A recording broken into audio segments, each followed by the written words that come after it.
தென்னரசு, இப்படி ஒரு சர்ப்ரைஸ நீ எதிர்பார்க்கலல்ல? இன்னும் உனக்கு இது மாதிரி நிறைய சர்ப்ரைஸ் இருக்கு. நீ உடைச்ச பாட்டில நீயே பொறுக்கிட்டு போ. அப்படி பொறுக்கல, இந்த வீடியோவை எங்கெங்கெல்லாம் அனுப்பணுமோ அங்கெல்லாம் அனுப்புவேன். ஏய் கண்ணாடி பாட்டில பொறுக்குங்கடா. தெனே பாத்தியாமா?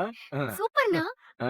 ஒண்ணு விடாம எடுங்க. தென்னரசு, இன்னொரு தடவை உன் பார்ல எவனாவது குடிச்சிட்டு கடைக்கு முன்னாடி கலாட்டா பண்ணா, இப்ப சந்தோஷம் தானே உனக்கு? நீ நினைச்ச மாதிரியே என்ன அரெஸ்ட் பண்ணிட்ட. ஆனா கோர்ட்ல இந்த கேஸ்லாம் நிக்க நீ கொடுத்த ஆதாரம் எல்லாம் பொய்ன்னு நிரூபிச்சுட்டு நான் வெளில வந்துருவேன். நீங்க எத்தனை தடவை வெளியே வந்தாலும் நான் மறுபடியும் உங்களை புடிச்சு உள்ள போட்டுக்கிட்டே இருப்பேன். உன் அப்பா ஒரு அண்ணகாவடி, நீ ஒரு அண்ணகாவடி. ஒரு எம்எல்ஏ எதிர்த்து பேசுற அளவுக்கு வந்துட்டேன். இது எல்லாத்துக்கும் நான் வெளியில வந்து உங்களுக்கு நான் செய்யறேன். அதை உங்களால தாங்க முடியாது. ஏய், தெருவுல இருக்கிற குப்பை காத்துல பறந்து கோபுரத்துல ஒட்டிக்கிச்சுன்னா அதுக்கு கோபுரம் சொந்தமாயிடாது. என்னைக்கா இருந்தாலும் அது மறுபடியும் போய் திரும்பி கீழே வந்துதான் ஆகணும். அதே மாதிரி நீயும் சீக்கிரம் கீழே வருவ. அந்த நாள் சீக்கிரம் வரும். ஏய் தென்னரசு, நீ கோட்டை ஏமாத்தலாம், பொதுமக்களை ஏமாத்தலாம், ஆனா கடவுளை ஏமாத்த முடியாது. ஆ. நீ செய்யற எல்லா குற்றத்தையும் அவர் பார்த்துட்டு தான் இருக்க. நீ அவரோட தீர்ப்புல இருந்து தப்பிக்கவே முடியாது. போ.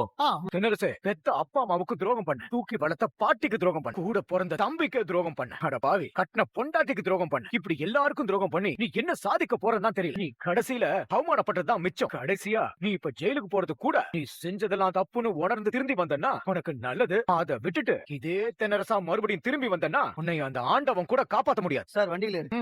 என்ன நீங்க அரெஸ்ட் பண்ண வச்சிட்டேன்றதுனால நீங்க ஜெயிச்சிட்டீங்கன்னு மட்டும் சந்தோஷப்படாதீங்க. நான் வெளியே வரும்போது இதை விட வேகமா ஆக்ரோஷமா இருப்பேன். திரும்பி வரும்போது நீங்க யாருமே இருக்காதீங்க. எங்க தப்பிச்சு இருந்தீங்க ஒருத்தர் கூட உயிரோட இருக்க முடியாது.